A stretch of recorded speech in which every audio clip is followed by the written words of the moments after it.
Wake Up with Patti Katter. I love the show. I never miss an episode. It's the best. I turn it on and turn it up.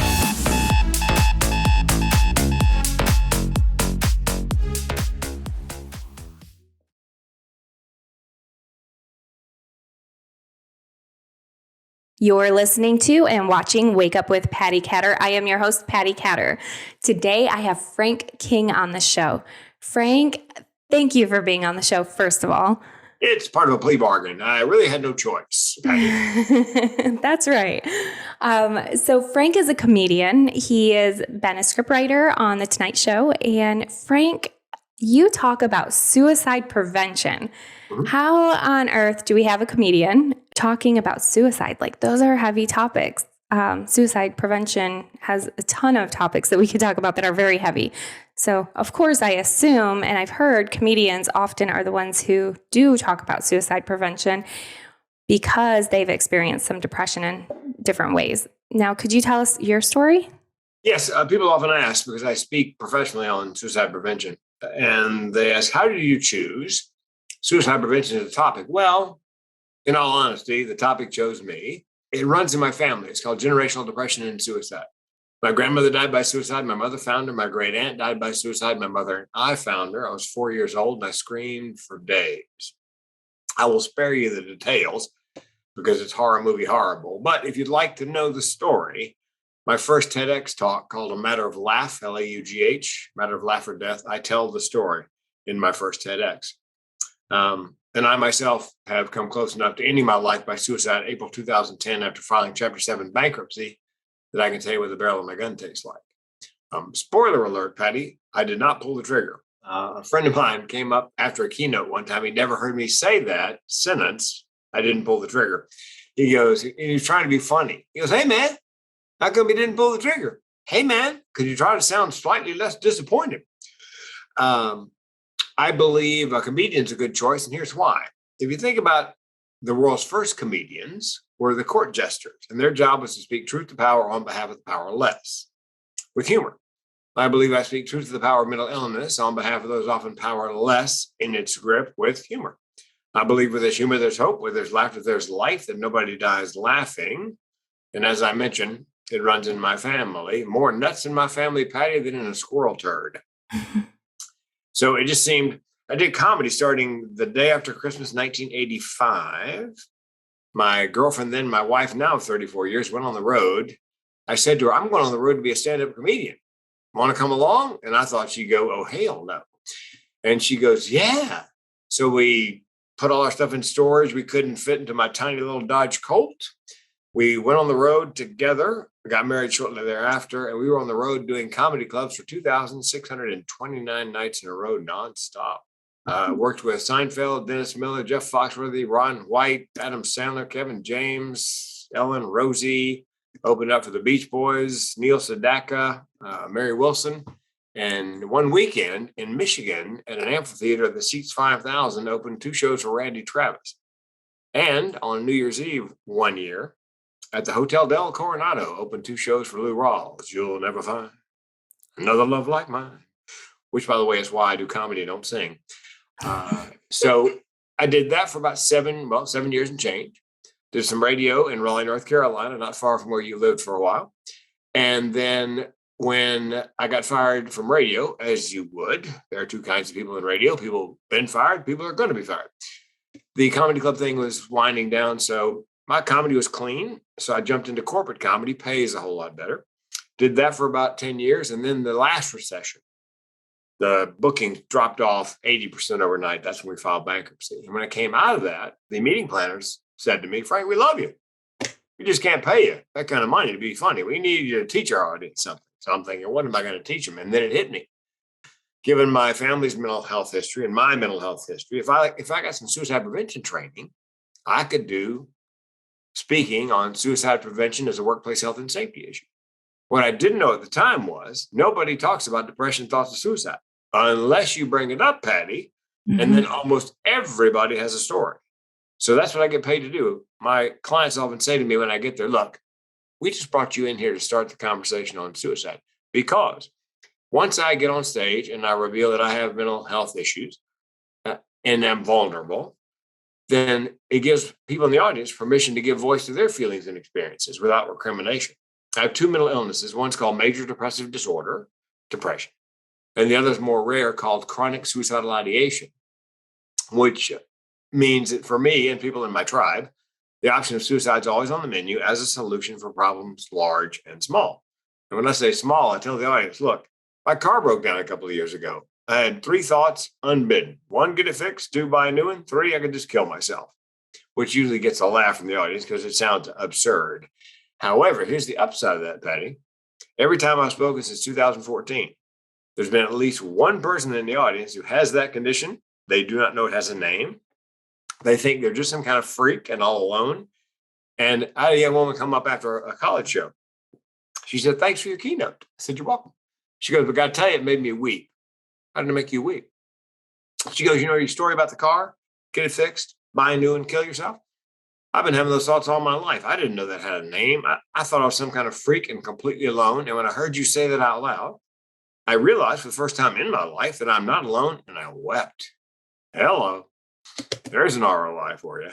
So that's how I went from stand-up comedian or funny speaker to speaker who's funny. Mm-hmm. And occasionally somebody will say to me, does being a comedian keep you from getting bookings to speak on suicide prevention? I go, no, you got it backwards. They want my lived experience. They want the learning objectives. They want me to teach them something. And the fact I can do it with some well-placed organic humor makes all the difference. I actually get selected more often than not because I can lighten it up a little bit along the way. So that's kind of my comedy speaking history. Mm-hmm. You know, though, there are a lot of comedians who've struggled with depression. Do you know why that is? I mean, by chance, is it, I mean, you know, you take Robin Williams, of course, is the newer generation of comedian that happened with. Why is that, do you think? Well, I did my third TED Talk on, it's called Mental with Benefits, the Evolutionary Advantages of Mental Illness. Because I kept bumping into people who had mental illness, comedians and actors and writers and whatever, who also had some kind of extraordinary ability. So I believe that Robin Williams, Richard Jeni, a number of comedians have died by suicide, more than the average human walking around the U.S. I believe it's because that, myself included, I think that my depression and thoughts of suicide are simply the flip side of my comic ability, imagination, creativity. And so that serves you well unless there's an imbalance at some point. Robin, he had heart valve surgery, which can be depressing.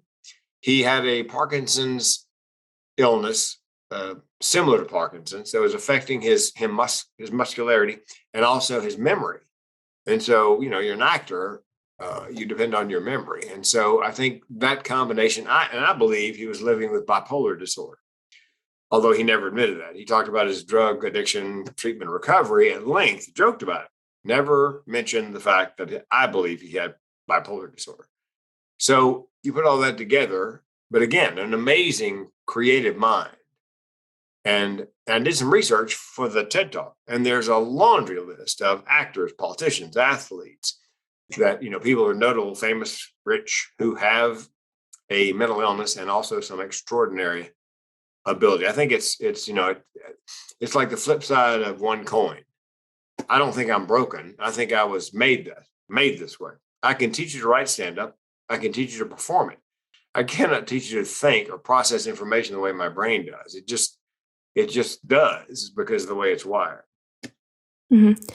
So are you teaching people how to do stand-up? I'm just kind of curious about that myself. There's a class not that far from me that does teach people how to do stand-up. So I took a couple classes there and it was fun for me. Yes, I have taught in the past. I've taught comics in the past. When I lived in Raleigh and worked at the radio station, was a club there called Charlie Goodnight. And they had, I asked the owner, could I teach a comedy class? 6 weeks. And into the 6 weeks, you have a graduation show. And everybody invites friends and family. The public comes in. And so, yes, I have taught comedy in the past. And it's usually people who are already kind of funny. They just need help organizing their comedy. I also taught a class called Stand Up for Mental Health. It's a guy named David Grenier out of British Columbia, Vancouver, BC. And you have to have a mental health diagnosis, mental illness diagnosis to get into class. And you have to have a mental illness diagnosis to teach the class. And they were my best students ever. The stuff that came out of their mouths was ready for prime time. That young woman, Tasha. I said, Tasha, what you got for me today? She goes, my boyfriend says he wants to break up with me. I said, well, why does he want to break up with you? Well, he says he wants to see other people. I said, what did you say? She said, I'm bipolar. Give me a minute. Oh my God, it gave me chills. And that's the way it came out of her mouth without any editing, any polishing. You can put that right on television. Mm-hmm. That's how my students were who were mentally ill. I don't know if it's because they spend so much time in their own heads, reflecting or shining a dark light into the awfulest corners of their psyche, but they were amazing at that. So yeah, it's again, I can teach you to write. I can teach you to do it. I just can't teach you to process, because people will say to me, somebody will heckle me and I'll fire back. And they'll ask me after the show, how'd you think that up? I didn't think it up. When you heard it, I heard it for the first time. It wasn't like I thought, I'm going to say this. It just came out of my mouth. And where does it come from? I don't know. How do I do that? I have no idea. It's just a gift. So what do you tell people? Because you're so unique. First of all, you're teaching people how to laugh. You are making people laugh. And then boom, you hit them with the suicide topic. I assume there's probably a lot of people in your audience who, like you said, they're suicidal. They've been suicidal. Mm-hmm. Do you have any topics, though, that you can talk about that help you recognize suicidal thoughts in somebody so that you might be able to ask them how they're doing? Well, and that was the piece of the puzzle I was missing when I was just doing stand-up. I didn't have anything to teach anybody. And I realized I can teach the signs and symptoms of depression, thoughts of suicide, what to do, what not to do, what to say, what not to say, and how to find resources. For example, people ask me, how do you spot depression? Well, here's 3 signs. This is not an exhaustive list, but 3 signs. One is they have trouble getting up in the morning, but they kind of rally in the afternoon. 2, they eat too much or can't eat. They tend to sleep too much or can't sleep. And here's one you can actually notice on Zoom. They let their personal hygiene go. They zoom in, you think, wow, here's a little dirty clothes are kind of not quite so clean. It may be because they're struggling to get out of bed in the morning to run a little wash and get in the shower. Now, then the question comes up, what do you say? First of all, I would say nothing, just listen actively. But if you're going to say something, here's what you don't say. Pull yourself up by your bootstraps, turn that frown upside down. Have you tried fish oil? Here's what you do say. Look, I'm here for you and I mean it. I know you're not lazy, crazy, or self-absorbed. I know that depression is a mental illness. The good news is with time and treatment, things will get better. I will take the time. I will help you get that treatment. And here's the tough part, Patty. You have to ask them the following question. Are you having thoughts of suicide? And if you can't ask it just like that, find somebody who can. Now, let's say you suspect, Patty, your gut tells you this person is having thoughts of suicide. How would you know? Well, they talk about death and dying. You catch them Googling death and dying. Death and dying appears as a theme in their artwork, their music, their writing. They're gathering the means to die by suicide, whether it's medications and stockpiling or buying a firearm. They are getting their personal affairs in order, especially giving away prized possessions, because they want to make sure they go to the person they want them to go to when they're gone.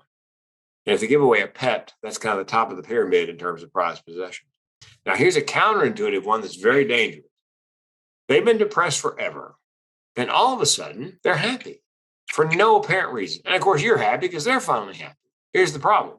They may be happy because they've chosen time, place, method, and they know the pain is coming to an end. That's what a lot of people don't understand about suicide. It's not so often about wanting to kill yourself. I didn't want to kill myself. I simply wanted to end the pain. And that's why they're happy. They know the pain is finite.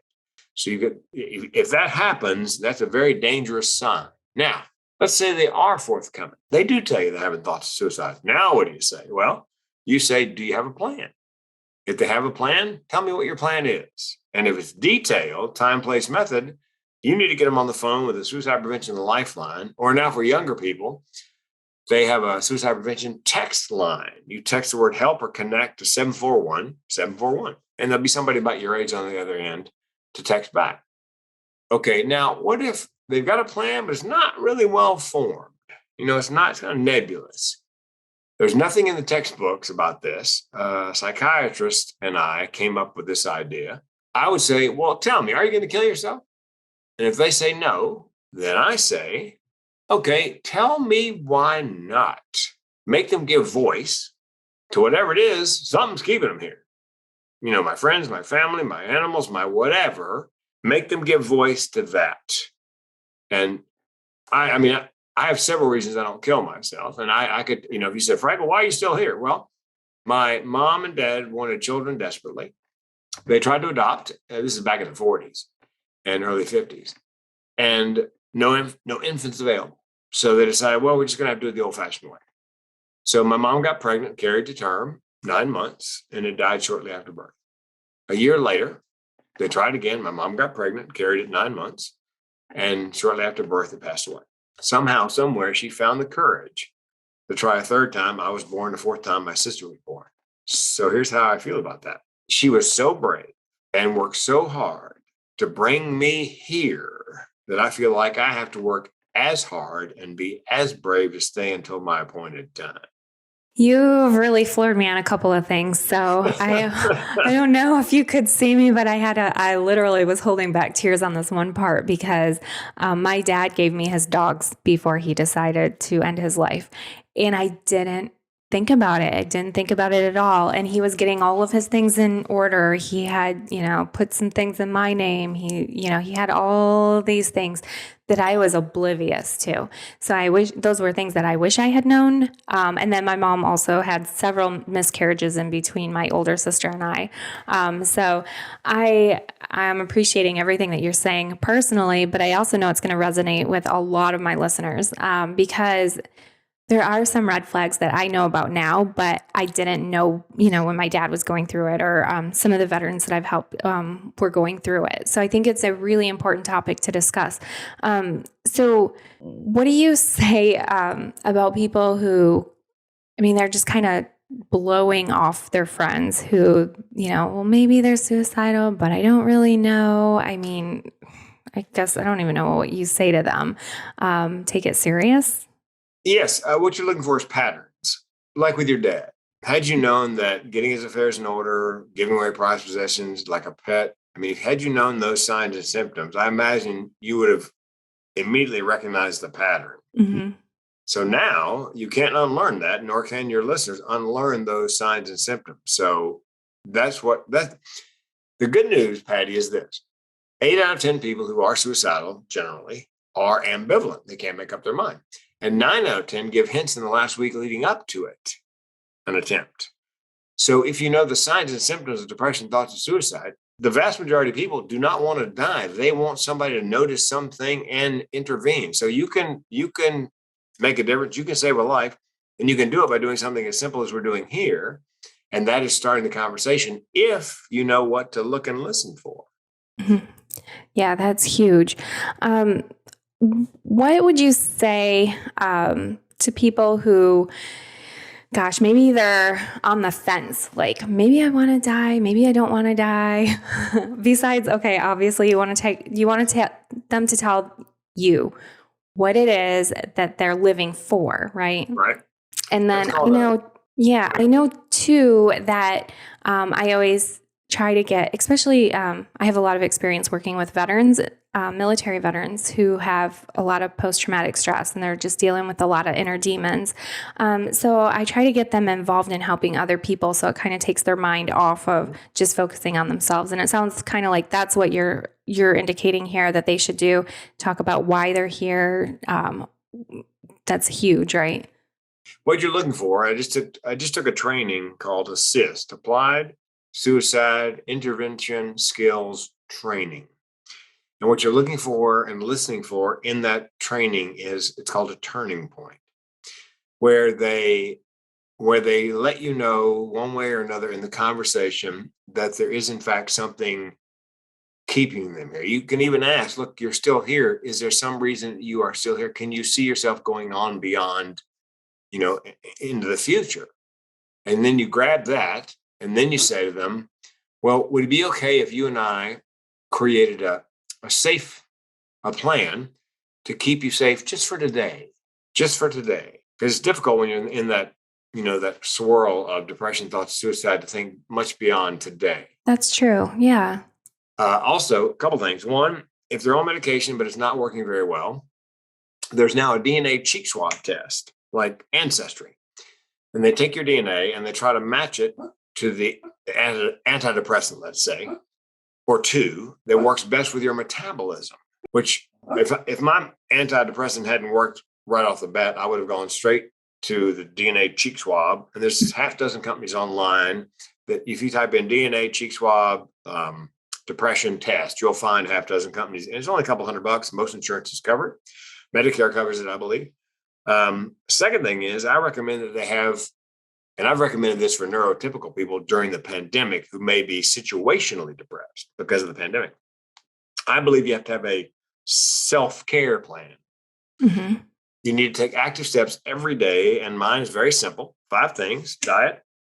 I'm on the keto diet, and I'm intermittent fast. I eat 1 meal a day. Exercise. I try to exercise at least 5 days a week. Meditation. I meditate twice a day. It's a guided meditation, usually after a meal. Medication. So it's diet, exercise, meditation, and a good night's sleep. And they asked an astronaut who was on the space station for a year by himself. Only people he saw was when they came up to bring groceries. How in the world do you survive that kind of social isolation? He said, it's a routine. I go to bed roughly the same time, get up roughly the same time, eat same time, exercise same time, binge watch Netflix same time. So I think you need a self-care plan and you need a routine. And finally, there's something called gamification. My deal is, if I'm having trouble getting out of bed in the morning, which occasionally happens, I make a list, an actual physical to-do list of 6 things. And the game is, once I scratch off number 6, I don't care if it's 3 in the afternoon, broad daylight. I can go back to bed, which is what I want to do, pull the covers over my head and binge watch The Queen's Gambit on Netflix, because that's what I want to do. So there's a win. And the gym, same way. My deal with the gym is 25 minutes away. All I got to do is get in my gear, go to the gym, and if I get there and do 1 rep of 1 exercise, then I can turn around and go home. I've never done that, but that's the option. That's the win I can take. If I just got there and thought, I just cannot, I can't even. Although I must tell you, the last gig I did before the pandemic was in Chicago. Lovely Hilton Hotel, great gym downstairs, elliptical runner, my favorite. I was exhausted because I just flown in. I go down the elliptical, I get on, I think, I just want to go to bed. So I thought, okay. So I did 1 minute on the elliptical. Done. Went to bed. I win. Next morning, got up, did an hour. So that's how gamification plays a part. You've got to figure out a way to give yourself a win, because the thing is, Patty, the thing that the gym plan and the get out of bed plan have in common is it gets you up and moving forward. And it's not a cure, but it is palliative to get up and be in forward motion. Mm-hmm. That's what I recommend. So it's a combination of make sure your medication's working, make sure you have a self-care plan, a routine, and practice gamification. Wow, man, Frank, you've really offered some really great insight. I appreciate you so much for doing this show because I do know a lot of my listeners, they'll tell me, they only tune in because they want encouragement or they're just really stuck in a hard spot. So, And one last piece of the puzzle, Patty. In Canada, the Canadian military, one of my TEDx coaching clients is a doctor, the head doctor for the military in Canada. And they're experimenting with something called psilocybin, which is the psychoactive ingredient in magic mushrooms. Oh, yeah. And what they discovered is microdosing that with good heavy therapy is excellent on 3 things: depression, substance abuse disorder, and wait for it, PTSD. And in the state of Oregon, come January 1st, 2023, my psychiatrist will be able to prescribe me microdoses of psilocybin with therapy. And they believe, Patty, so far the results showing that it's not a patch like an antidepressant. It's actually a rewiring and a fix. So there is hope on the horizon for those of us with depression, PTSD, and substance abuse disorder. Oh, that's for sure. And I just saw an article this week. There's a procedure where they electricity goes into your brain, not the shock therapy, but it's some kind of gear you put on your head, and it sends electricity, small amounts, into your brain. Well, they've taken it to another level where they actually, I think they have an MRI and they can see what part of the brain the electricity, and they can guide the electricity to these parts of the brain. And this actual medical version in the, inpatient is 10 times better apparently than just the retail one you can buy and use yourself to relieve depression. So that's another slice of hope. Yes, I can't think of it's usually spelled out in initials, but I can't remember what the initials are. But if you do a little Google search on that, electricity brain, depression, I'm sure you'll get all kinds of Google listings for the retail version. And then this week they released the research on the actual inpatient version. Mm-hmm. Yeah, that's really funny you brought that up because there are a lot of scientific advances. And I've talked to several military veterans who've tried the quote unquote magic mushrooms. Ketamine treatment is a really big thing right now in Colorado. It's doctor guided, and I've heard some really great results with that. However, the mushrooms are more natural. That's right. It's not a horse tranquilizer. Exactly. Exactly. No, but the nasal spray, the ketamine nasal spray is apparently very effective on drug resistant depression. Mm-hmm. So again, with under supervision, I don't want you to go to the corner about, no special K on the street. Yeah, exactly. Yeah.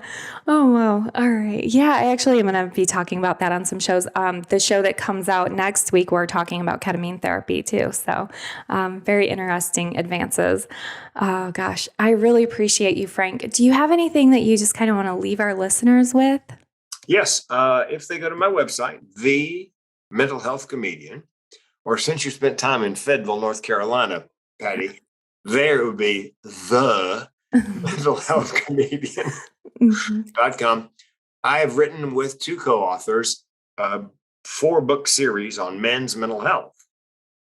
And if you go to thementalhealthcomedian.com, I also narrate the books. And so book number 1, there's a downloadable free MP3 of the first book, unabridged, with me narrating it on men's mental health. And it's 12 stories, 12 guys. Each one has a different issue. Each one, what guys told us was we want real men, real stories, and how they're really coping. So that's the 12 stories. It's guys where things are going good, then things go bad, and here's how I'm coping. Real coping skills. And it's free on my website. It's like 4 hours and 15 minutes. Man. That's amazing. I'm going to definitely be pushing that out because majority of my audience is male, and majority of the audience also has some either depression or they just really need some encouragement. So this is perfect. Thank you. Well, and you know what? We sell more books to women than we do to men. Mm-hmm. Because they've got a man in their life and it's difficult to figure out how you can help them. And so it's truly a manual. It's got the stories, but it's got exercises and resources. And so you can actually use that to help the man in your life, dad, brother, cousin, friend, whatever. That's really big because I feel like most of the men in my life have been the kind of guy who doesn't want to talk about their feelings. And, it's this macho thing going on. They call it toxic masculinity nowadays. But when I grew up in North Carolina, it had a much more colorful title, which was Big Boys Don't Cry. Yeah, exactly. And I still hear that to this day. I still hear the men in my life like, oh, I'm fine. Don't worry about it. Well, that's why 8 out of 10 people who die by suicide in the U.S. these days are men. Mm-hmm. That's why construction is the number 1 at-risk occupation, because it's male heavy. Mm-hmm. And they're tough guys who don't. And by the way, Patti, it's not just mental things. Men wait too long to, go to the doctor, a lump in their testicle, or they got chest pains. They think it must be the burrito from Taco Bell. I had 2 friends die in the last year, one of prostate cancer, one of colon cancer.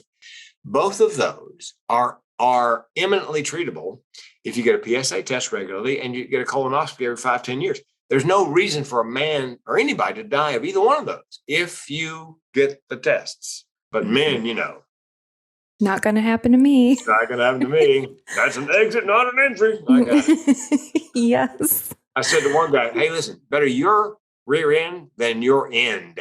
Mm-hmm. And he got a colonoscopy and they found polyps and they took him out, and he'll go back every 5 years, and if there are more polyps, they'll take him out again. So it's eminently treatable if you just take care of yourself. Absolutely. Oh, Frank, thank you so much for being a guest on my show. I'm really happy that you spent time with me. I know your time is so precious, and I am so thankful for it. So well, my goal is to save a life a day, Patti. So maybe, and there may be somebody in your audience who has chronic suicidal ideation who just found out on your show it has a name I'm not alone. I mean, that's life-saving right there. Absolutely. Gosh, thank you, Frank. You're welcome. Could you share your website one more time? TheMentalHealthComedian.com. My phone number's on there also, Patty. And I tell people in my keynote, I put my phone number up on the screen in PowerPoint. I go, look, if you're suicidal, call the lifeline. If you just have a really bad day, call a crazy person. Here's my cell number. And people do call or text. Gosh, you are amazing. I'm not going to judge. You don't have to explain anything. I hear the same music. I'm just going to co-sign whatever BS you happen to be waiting. You are amazing. Thank you, Frank. Thank you for that. And those of you listening, make sure you go over to Frank's website. If you need a public speaker, definitely reach out to Frank. Yeah. And again, I appreciate you. And everybody, thank you so much for tuning in. Until next time, I'm Patti Katter with Wake Up with Patti Katter.